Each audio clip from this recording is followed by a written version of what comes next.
जय हिंद बच्चों, कैसे हो आप सभी। उम्मीद करता हूं सारे बच्चे स्वस्थ मस्त और तंदुरुस्त हैं। नए दिन के साथ नए लेक्चर की शुरुआत लेकर एक बार फिर से हाजिर हूं आप लोगों के बीच में। आज करवाने वाला हूं आप सभी को बहुत ही बेहतरीन प्यारा सा एक लेक्चर, जिसमें मैं आप लोगों को वृत्तों से संबंधित क्षेत्रफल कंप्लीट करवाने वाला हूं। एरिया रिलेटेड टू सर्कल इसे इंग्लिश में कहा जाता है। इस चैप्टर की डिमांड आप लोगों को बहुत ज्यादा थी, क्योंकि कमेंट बॉक्स में जब देखे थे लास्ट लेक्चर के, तो उसमें बच्चों ने कहा कि सर वृत्तों से संबंधित क्षेत्रफल जो है वो कंप्लीट करवा दीजिए, ताकि हमारा जो है रिवीजन हो जाए एक बार फटाफट से। इस चैप्टर की अगर मैं बात करता हूं बेटा, तो ये चैप्टर आपके एग्जाम में लगभग 4 नंबर के क्वेश्चन देता है। अलग अलग बोर्ड के हिसाब से अलग अलग है, लेकिन यहाँ पर ज्यादातर देखा गया है कि 4 नंबर के क्वेश्चन जो है आपको मिलते ही हैं इस चैप्टर से। देखो, एक क्वेश्चन मिलेगा आपको एमसीक्यू के रूप में, एक क्वेश्चन मिलेगा आपको अति लघुतरात्मक प्रश्न के रूप में, और एक क्वेश्चन मिलेगा आपको 2 नंबर के रूप में। मतलब 1 नंबर का एक क्वेश्चन, 1 नंबर का एक क्वेश्चन, 2 नंबर का एक क्वेश्चन। तो इस तरह से आपके 4 नंबर यहाँ पर कंप्लीट होते हैं। इस पूरे लेक्चर को ध्यान से देखना, क्योंकि इसमें 2 मेजर पार्ट में जो है आपको सिखाने वाला हूं। अगर आपने वो सीख लिया तो सारी टेंशन जो है आपकी खत्म हो जाएगी। बस पूरे लेक्चर को ध्यान से और अच्छे से देखिएगा। चलिए, तो सबसे पहले हम बात करते हैं आज के मोटिवेशन की। और आज का हमारा मोटिवेशन क्या है? शिक्षा एक ऐसी उड़ान है जिसे पंखों की जरूरत नहीं होती है, यह सिर्फ ध्यान मांगती है, इसे रटने की जरूरत नहीं होती है। आपने हमेशा देखा है, मैथ पर आपका फोकस कब अगर होगा, मैथ पर अगर आपका पूरा फोकस है, समझना मेरी बात को, अगर मैथ पर आपका पूरा फोकस है तो आप क्या करोगे, उस पूरे कंसेप्ट को बहुत अच्छे तरह से समझोगे। लेकिन अगर आप रटने की कोशिश करोगे तो जब आप सवाल लगाने बैठते हो तो आपके दिमाग से क्या होता है, वो सवाल स्किप हो जाता है। इसलिए आप लोगों को फोकस करना है समझने पर, ना कि रटने पर। ओके, चलिए सबसे पहले हम बात करते हैं इसकी भूमिका की। इंट्रोडक्शन फेज के बारे में बात कर लेते हैं।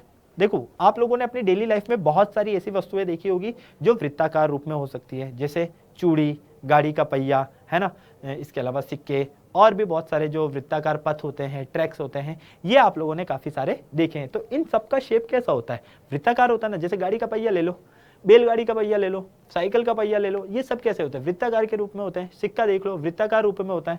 ठीक है, तो इसी तरह से आपको यहाँ पर जो ये ट्रैक नजर आ रहा है, यहाँ पर इस ट्रैक में भी जो है हमें क्या मिल रहा है, ये वृत्ताकार रूप में मिल रहा है। किस रूप में मिल रहा है? वृत्ताकार रूप में मिल रहा है। ओके, अब वृत्त की जब भी बात आती है तो वृत्त पर हम कहते हैं कि छोटी छोटी चीजें बहुत सारी आ जाती, जैसे वृत्त की त्रिज्या क्या होती है, व्यास क्या होता है, इसकी जीवा क्या होती है, छेदक रेखा क्या होती है ना। ये सारी वैसे आप लोग जो है चीजें कह सकता हूं मैं वृत्त चैप्टर में आप लोग पढ़ चुके हो, तो आपको आएगा बड़ा मजा। वृत्त क्या होता है? देखो, वृत्त की आपको डेफिनेशन एक साफ में बता देता हूं। उन बिंदुओं का समुच्चय जो एक निश्चित बिंदु से, समझना मेरी बात, एक निश्चित बिंदु से एक निश्चित दूरी है। मतलब आपने क्या किया, एक पोल गाड़ दिया सेंटर पे, और रामलाल को बोला कि ये 5 मीटर की रस्सी लो और इस पोल के चारों तरफ क्या करो, घूम जाओ, है ना, इस पोल के चारों तरफ घूम जाओ। रामलाल घूम जाता है। रामलाल घूमता है तो यहाँ पर आप देखोगे इस तरह से एक वृत्त बनता है। मतलब रामलाल ने शुरुआत यहाँ से करी, यहाँ पर समझना, रामलाल ने शुरुआत यहाँ करी, फिर यहाँ पहुँचा, यहाँ पहुँचा, यहाँ, यहाँ, यहाँ, यहाँ, यहाँ, यहाँ, यहाँ, यहाँ, यहाँ, यहाँ, यहाँ, यहाँ। इस तरह से आप क्या देखोगे, इस तरह से हम देखेंगे कि रामलाल जो है इन बिंदुओं पर जाता हुआ वापस से उसी बिंदु पर आ जाता है जहाँ से शुरुआत करते हैं। तो हम इन बिंदुओं को क्या करते हैं, मिला देते हैं। तो ये मिलाने पर हमें, इन बिंदुओं को मिलाने पर जो ये आकृति मिल रही है, यही क्या है, हमारी वृत्त है। ठीक है, इसमें होता है एक नियत बिंदु या निश्चित बिंदु। ये जो ओ नजर आ रहा है, इसको कहेंगे हम निश्चित बिंदु। क्या कहेंगे? निश्चित बिंदु, फिक्स्ड पॉइंट इंग्लिश में। ओके, और ये जो देखोगे आप, ये हो जाएगी इसकी निश्चित दूरी। निश्चित दूरी, वृत्त का जो निश्चित बिंदु रहेगा इसे कहेंगे हम केंद्र। क्या कहेंगे? केंद्र। ध्यान से समझना, वृत्त का जो निश्चित बिंदु रहेगा इसे कहेंगे हम केंद्र, और निश्चित दूरी जो रहेगी इसको कहेंगे हम त्रिज्या। केंद्र को इंग्लिश में सेंटर कहते हैं, त्रिज्या को इंग्लिश में हम क्या कहते हैं, रेडियस कहते हैं। Okay, clear? यहां तक आप लोगों को बहुत बढ़िया तरीके से समझ में आ गई है। इसलिए कहा है कि एक समतल में सभी बिंदुओं का संग्रह जो समतल में एक निश्चित बिंदु से एक निश्चित दूरी पर है, वृत्त कहलाता है। ओके, नेक्स्ट, व्यास। वृत्त की सबसे लंबी जो जीवा होगी वही वृत्त का व्यास होगी, लेकिन वो वृत्त की जो सबसे लंबी जीवा है वो कहां से गुजरनी चाहिए? केंद्र से गुजरनी चाहिए। भाई केंद्र से गुजरेगी तभी सबसे ज्यादा डिस्टेंस जो है कवर करेगी, इसलिए सबसे लंबी जीवा को व्यास कहते हैं। यह वह जीवा है जो वृत्त के केंद्र से होकर गुजरती है। अब ये चाहे इधर से गुजरे केंद्र पर होकर, या इस तरह से गुजरे। ओके, फिर आता है जीवा। जीवा क्या होता है? वृत्त के या वृत्त पर 2 बिंदुओं को मिलाने वाली, है ना, या वृत्त के 2 बिंदुओं को मिलाने वाली, ऐसा ले लो, वृत्त के 2 बिंदुओं को मिलाने वाले रेखाखंड को, ये आपका वृत्त है, समझना। ठीक है, अब 2 बिंदु है, एक बिंदु यहां पर है, और एक बिंदु यहाँ पर है, इनको आपने मिला दिया, ये वृत्त का केंद्र हो गया। ठीक, तो इन दो बिंदुओं को मिलाने वाला जो रेखाखंड होगा यही क्या होगा आपके पास में, जीवा होगा। ठीक है, यही क्या होगी आपके पास में, जीवा होगी। क्लियर। नेक्स्ट अगला आता है आपके पास में वृत्त की परिधि। वृत्त की परिधि, अब परिधि का मतलब क्या होता है समझना, किसी वृत्त की सीमा की लंबाई, है ना। आपके पास में ये वृत्त है, ये आपके पास में क्या है, वृत्त है, इस तरह से बना देते हैं, ये इसका केंद्र हो गया। ठीक, आपने यहां से शुरू किया, पूरा घूम घूम घूम घूम घूम घूम घूम कर यहां आ गए वापस। ठीक है, तो ये जो पूरी कंप्लीट आपने सीमा कवर की है ना, इस बॉर्डर की पूरी लंबाई को कंप्लीट किया है, यही क्या होगी हमारे पास में, परिधि। वृत्त की जो परिधि होती है ये होती है 2πr। क्या होती है, 2πr। ग्रीक अक्षर जो है पाई द्वारा इसे निरूपित किया जाता है, आप लोगों को बहुत अच्छे से पता है। हम जानते हैं वृत्त की परिधि और उसके व्यास का अनुपात जो है वो कैसा रहता है, नियत रहता है। ठीक है, क्लियर। चलिए, और ये एक डेफिनेशन और है आपके पास में, ये भी है परिधि की। अब आता है छेदक, जिसको इंग्लिश में कहते हैं सेकंड। अब सेकंड क्या होता है, एक ऐसी रेखा जो वृत्त को दो बिंदुओं पर काटे, एक ऐसी रेखा जो वृत्त को दो बिंदुओं पर काटे, है ना। अब जीवा और छेदक रेखा दोनों में बहुत डिफरेंस है। वहां पर दो बिंदुओं को मिलाने वाला रेखाखंड जीवा कहलाता है, और एक रेखा जो वृत्त को दो भागों में क्या करती है, दो बिंदुओं पर प्रतिच्छेद करती है, उसे हम कहते हैं छेदक रेखा। Okay, clear. अब ये मान लो एल रेखा है जो कि पी बिंदु और क्यू बिंदु पर क्या कर रही है, भिन्न बिंदुओं पर प्रतिच्छेद कर रही है। ओके, नेक्स्ट वृत्त का क्षेत्रफल। वृत्त की परिधि द्वारा, ये आपका वृत्त, ठीक है, और ये इसकी परिधि, मतलब चारों तरफ की लंबाई। वृत्त की परिधि द्वारा घिरा हुआ बंद भाग, बंद भाग बोले तो ये अंदर का भाग, इसे ही हम कहते हैं वृत्त का क्षेत्रफल। वृत्त का क्षेत्रफल क्या होता है, 2πr²। अर्धवृत्त का क्षेत्रफल मतलब इसका आधा कर दो भाई, वृत्त के क्षेत्रफल का आधा कर देंगे तो वो अर्धवृत्त का क्षेत्रफल निकल जाएगा। ओके, चलिए नेक्स्ट, अर्धवृत्त आ ही गया आपके पास में।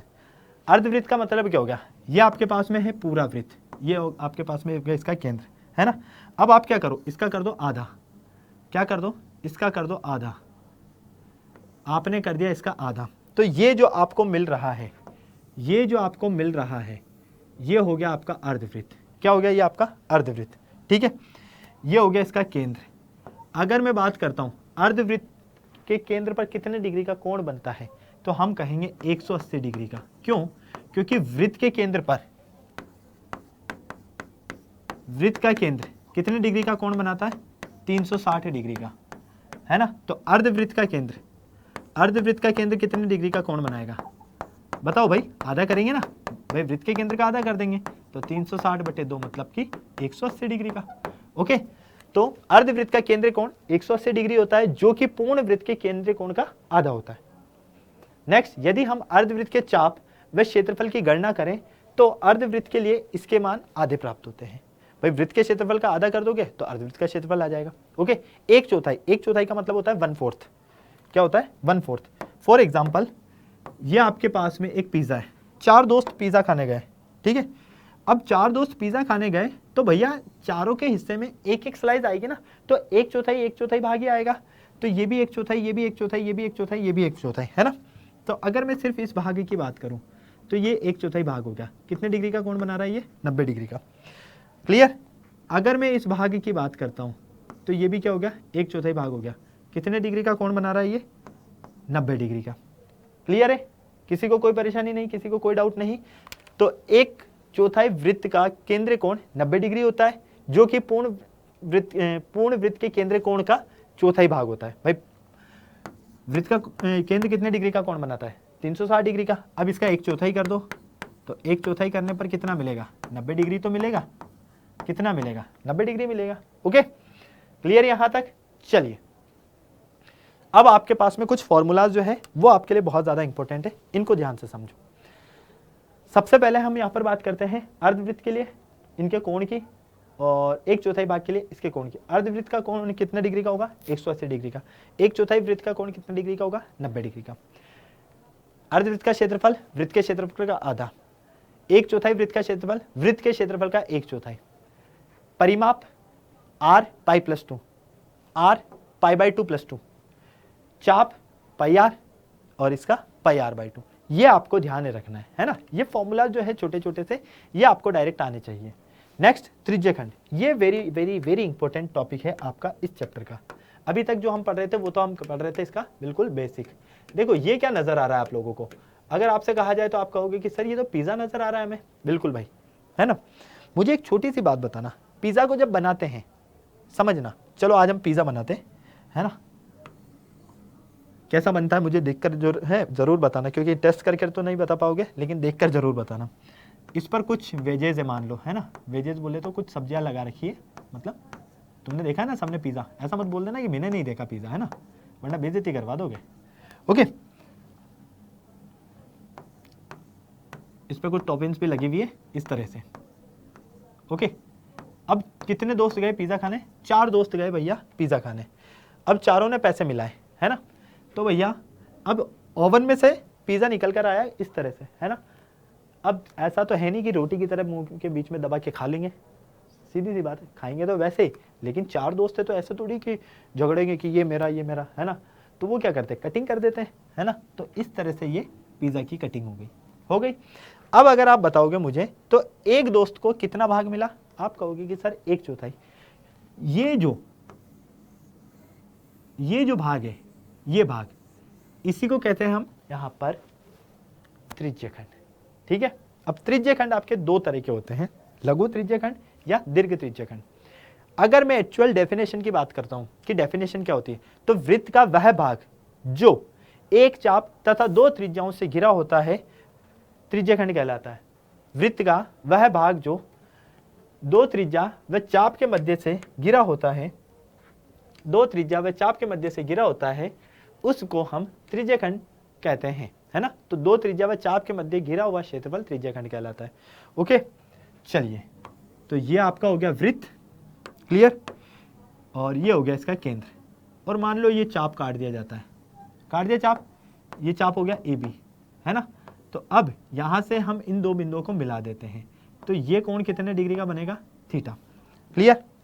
अब समझना, ये वाला जो भाग रहेगा इसे हम कहते हैं लघु त्रिज्यखंड। क्या कहते हैं, लघु त्रिज्यखंड, क्लियर। और इस वाले भाग को हम कहते हैं, बड़े वाले भाग को दीर्घ त्रिज्यखंड। क्या कहते हैं, दीर्घ त्रिज्यखंड। ओके, इसको इंग्लिश में कहा जाता है माइनर सेक्टर, इसको कहते हैं हम मेजर सेक्टर। अगर ये कोण थीटा है तो ये वाला कोण कितना मिलेगा, 360 माइनस थीटा। ये आपको बहुत अच्छे तरह से समझ में आ गया है, मुझे नहीं लगता किसी को कोई परेशानी, किसी को कोई डाउट होगी। ठीक है, तो अभी मैंने आपको बता दिया 2 तरह के आपके त्रिज्यखंड होते हैं, दीर्घ त्रिज्यखंड और लघु त्रिज्यखंड। ओके, चलिए अब हम इसके बात करते हैं इंपॉर्टेंट फॉर्मूलाज की, क्योंकि ये आप लोगों के लिए बहुत ज्यादा जरूरी है। इंपॉर्टेंट फॉर्मूला, ठीक है। सबसे पहले हम बात करते हैं लघु त्रिज्यखंड का क्षेत्रफल। किसकी बात करते हैं, लघु त्रिज्यखंड का क्षेत्रफल। लघु त्रिज्यखंड का क्षेत्रफल, तो लघु त्रिज्यखंड का जो क्षेत्रफल होता है वो क्या होता है आपके पास में, वो होता है थीटा बटे 360 into pi r square. Okay, ये ध्यान रखना। नेक्स्ट, चाप की लंबाई, बोले तो ये जो चाप है ये, इसकी लंबाई, है ना। एक एक चीज की बात करेंगे, लघु त्रिज्यखंड मतलब इसकी, ठीक है। फिर अब बात करें हम चाप की लंबाई, तो चाप की लंबाई, चाप की लंबाई होती है यहां पर थीटा बटे 180, सॉरी थीटा बटे 360 इंटू 2 पाई आर, ठीक है, या थीटा बटे 180 पाई आर, क्लियर। जब 2 से 360 को काटेंगे तब ये मिलेगा। तो दोनों एग्जाम में जो है बहुत सी बार ये भी दे दिया जाता है ना, इसलिए ध्यान रखना। नेक्स्ट आएगा आपके पास में त्रिज्यखंड का परिमाप।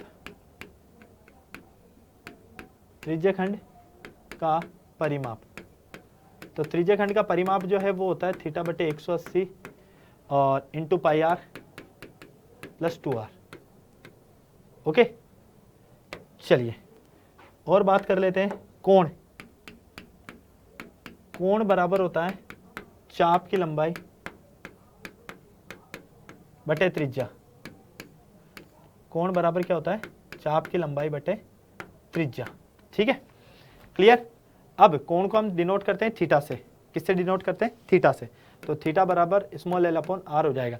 चाप की लंबाई को स्मॉल आर से, स्मॉल एल से, और त्रिज्या को हम स्मॉल आर से डिनोट करते हैं। यहां मान लो आपको अगर त्रिज्या निकालनी है तो कोण इंटू क्या हो जाएगा, चाप की लंबाई।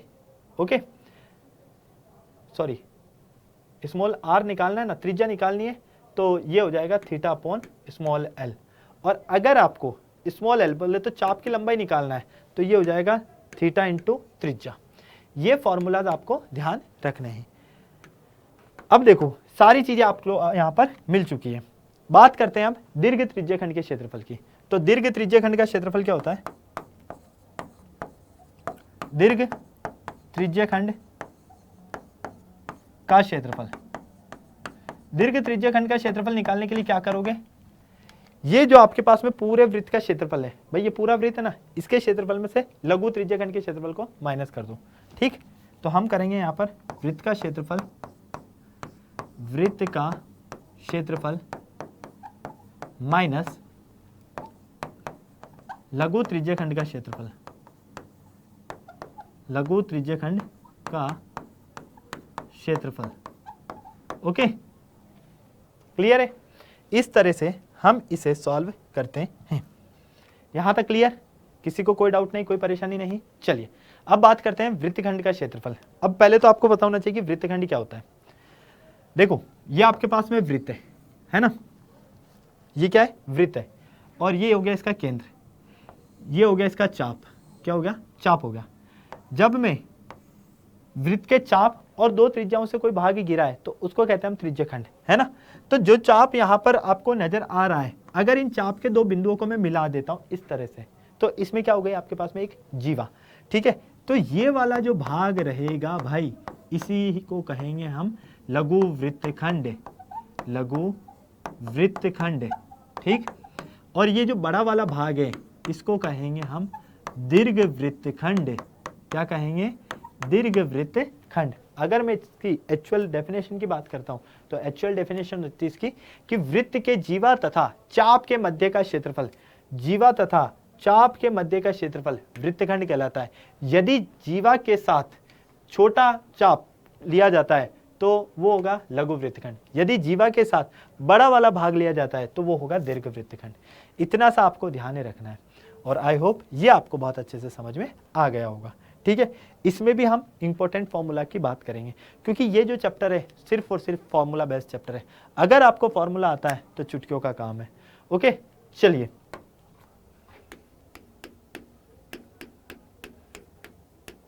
Important formula. ठीक है, चलो इंपॉर्टेंट फॉर्मूलाज की बात कर लेते हैं हम इसके। सबसे पहले लघु वृत्तखंड का क्षेत्रफल, लघु वृत्तखंड का क्षेत्रफल। लघु वृत्तखंड का क्षेत्रफल बोले तो ये वाला भाग, ठीक है, इसकी बात कर रहे हैं। तो ये होगा आपके पास में, यहां पर ध्यान से देखो, थीटा बटे 360 into pi r square minus 1/2 r square sine theta. ठीक है, क्लियर। हमने क्या किया, इस इतने से भाग को निकालने के लिए समझना आपको, देखो इस तरह से समझना है, इसको अलग करके समझाता हूं। ठीक है, अब आपको ये वाला भाग निकालना है। सिर्फ कौन सा निकालना है, आपको ये निकालना है। तो आप क्या करोगे, ये पूरा क्या बन रहा है आपका, त्रिज्यखंड बन रहा है। इस त्रिज्यखंड के भाग में से, है ना, लघु त्रिज्यखंड जो बन रहा है, इसमें से इस त्रिभुज के क्षेत्रफल को क्या करोगे, माइनस कर दोगे, तो आपको इतना सा जो है आपका लघु वृत्तखंड मिल जाएगा। इसीलिए यहां पर देख पा रहे हो, तो लघु वृत्तखंड का क्षेत्रफल हो जाएगा थीटा बटे 360 into pi square, pi r square बोले तो ये हो गया लघु वृत्तखंड का, लघु त्रिज्यखंड का क्षेत्रफल। इसमें से आपने क्या करा, ये जो त्रिभुज है इसके क्षेत्रफल को माइनस कर दिया। ओके, चलिए नेक्स्ट, दीर्घ वृत्तखंड का क्षेत्रफल, दीर्घ वृत्तखंड का क्षेत्रफल। दीर्घ वृत्तखंड बोले तो कौन सा भाग नजर आ रहा है, बड़ा वाला। इस बड़े वाले भाग का क्षेत्रफल निकालना है। इसका क्षेत्रफल निकालने के लिए क्या करोगे, इसका क्षेत्रफल निकालने के लिए हम वृत्त के क्षेत्रफल में से क्या करेंगे, वृत्त के क्षेत्रफल में से वृत्त का क्षेत्रफल माइनस लघु वृत्तखंड का क्षेत्रफल, लघु वृत्तखंड का क्षेत्रफल। ओके, क्लियर है? आगे बात समझ में?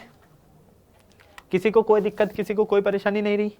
यहां तक मुझे लगता है कि आप लोगों को सारी चीजें क्लियर हो गई होगी, है ना? यहां तक सब कुछ समझ में आ गया है आपको। ओके, अब चलते हैं हम इसके कुछ क्वेश्चंस की तरफ। पहला क्वेश्चन दिया है कि यदि अर्धवृत्ताकार चांदी की परिधि 36 सेंटीमीटर है, समझना ये हो गया आपके पास में वृत्त, है ना? लेकिन इसमें बात की जा रही है अर्धवृत्ताकार। तो अर्धवृत्ताकार, तो ये ध्यान से देखिए, होगा अर्धवृत्ताकार। अब चांदे की बात की जा रही है तो इसको थोड़ा सा चांदे का शेप दे देते हैं, है ना? जरूरी है।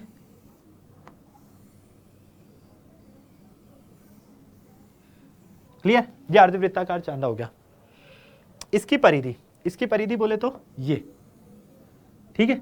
ऑलरेडी आपको दिया गया है यहाँ पर 36 सेंटीमीटर। कितना दिया गया? 36 सेंटीमीटर। इसका व्यास आपको ज्ञात करना, क्या करना है? व्यास ज्ञात करना है। अब व्यास ज्ञात करने के लिए पहले त्रिज्या पता होना चाहिए, तो इसकी त्रिज्या मान लेते हैं हम आर, स्मॉल आर, ठीक है? तो माना त्रिज्या आर है, कितनी है? आर है, ठीक? अब ध्यान से और अच्छे से देखना यहाँ पर, क्योंकि अर्धवृत्ताकार चांदी की बात की जा रही है। किसकी बात की जा रही है? अर्धवृत्ताकार चांदी की। तो चांदी की परिधि कितनी दी गई है आपको? 36 सेंटीमीटर। ये ऑलरेडी क्वेश्चन में दी गई है। चांदी की परिधि क्या होगी? ये होगी आपके पास में पाई आर प्लस 2r, ठीक है? अर्धवृत्ताकार जो चांदा है इसकी परिधि क्या होगी? पाई आर प्लस 2r बराबर 36 सेंटीमीटर, ठीक है? अब देखो, आप सोच रहे होंगे कि सर पाई आर प्लस 2r कैसे होगी? सबसे पहले ये बताओ, अगर वृत्त की परिधि की बात की जाती है तो क्या करते हैं हम? 2 पाई आर। अर्धवृत्त की परिधि की तो 2 पाई आर बाई 2, तो 2 से 2 कैंसिल आउट, पाई आर बचा, है ना? फिर उसके बाद में ये भी त्रिज्या है आपके पास और ये भी त्रिज्या है, तो आर और आर कितनी हो गई? 2r, तो 2r हो गए आपके पास में। क्लियर? यहां से ले लेते हैं हम स्मॉल आर जो है यहाँ पर कॉमन, प्लस 2 बराबर 36, तो ये हो जाएगा पाई प्लस 2। यहां से अगर मैं देखता हूं और कुछ हो रहा है क्या? यहां से हमारे पास में नहीं हो रहा है, तो आर पाई का मान रख देता हूं 22/7 प्लस 2 बराबर 36। ओके, अब यहां से अगर मैं इसका एलसीएम ले लेता हूं तो एलसीएम कितना आएगा? 7। ये आ जाएगा 22 प्लस 14 बराबर 36। तो यहां से 22 और 14 कितने हो गए? 36।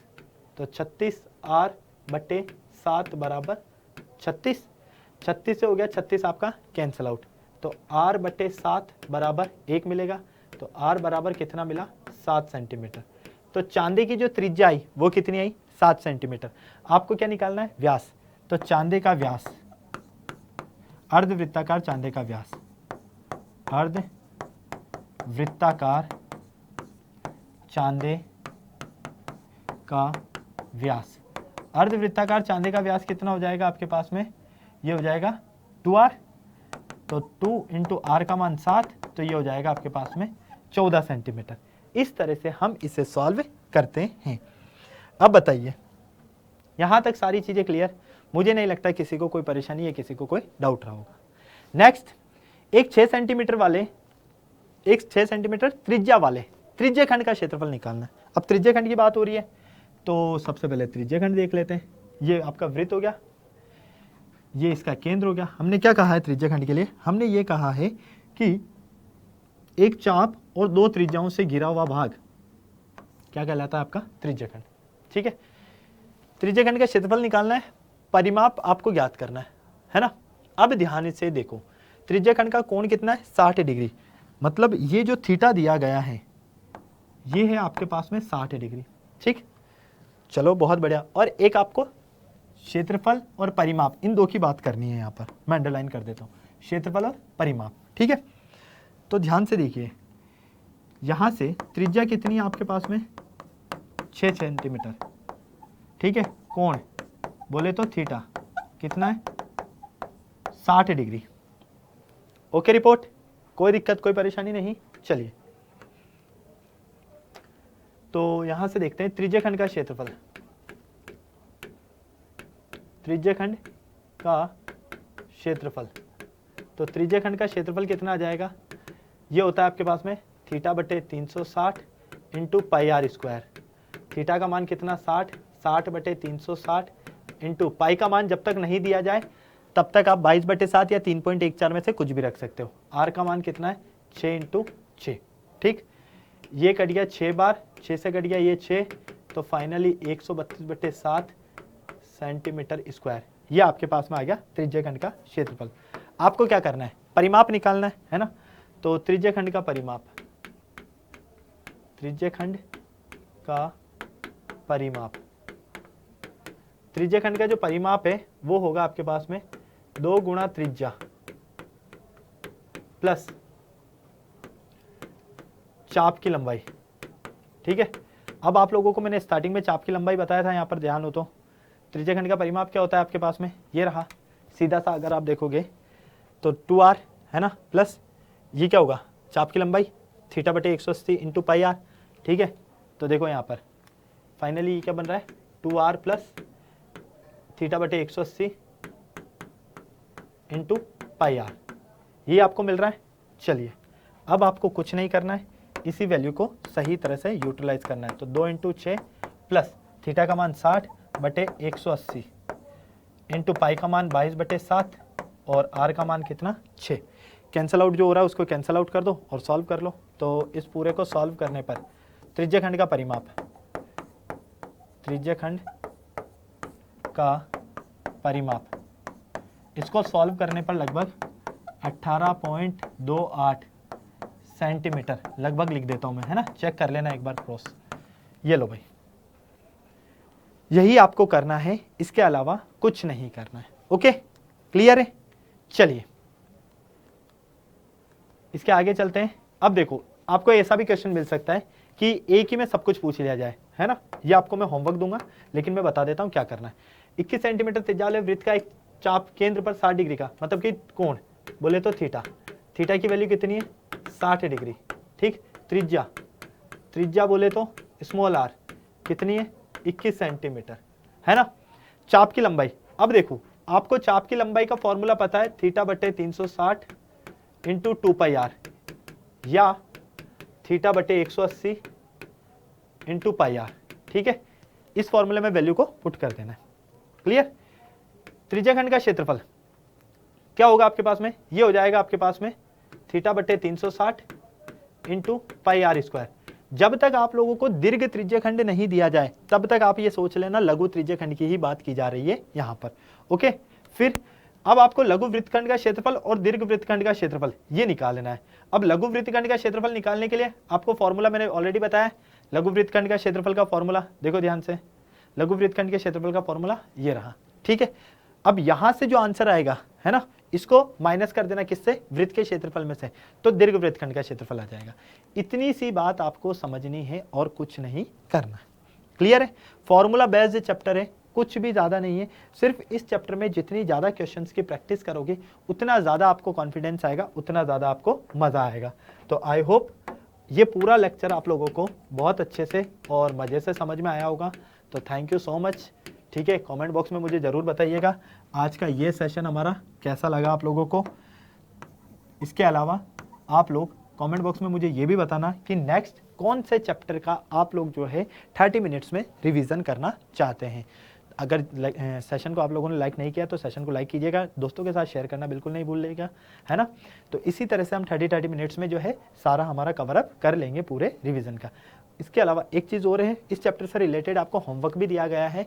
तो डिस्क्रिप्शन में आप लोगों को या कमेंट जो है सेक्शन, उसमें आप लोगों को लिंक नज़र आ जाएगा, वहाँ जाकर आप लोग इसका होमवर्क भी कर सकते हैं। तो फिर मिलते हैं बेटा हम नेक्स्ट क्लास में। तब तक सारे बच्चे स्वस्थ रहें, मस्त रहें, तंदुरुस्त रहें। शानदार ज़बरदस्त जिंदाबाद के साथ में जय हिंद और बाय बाय।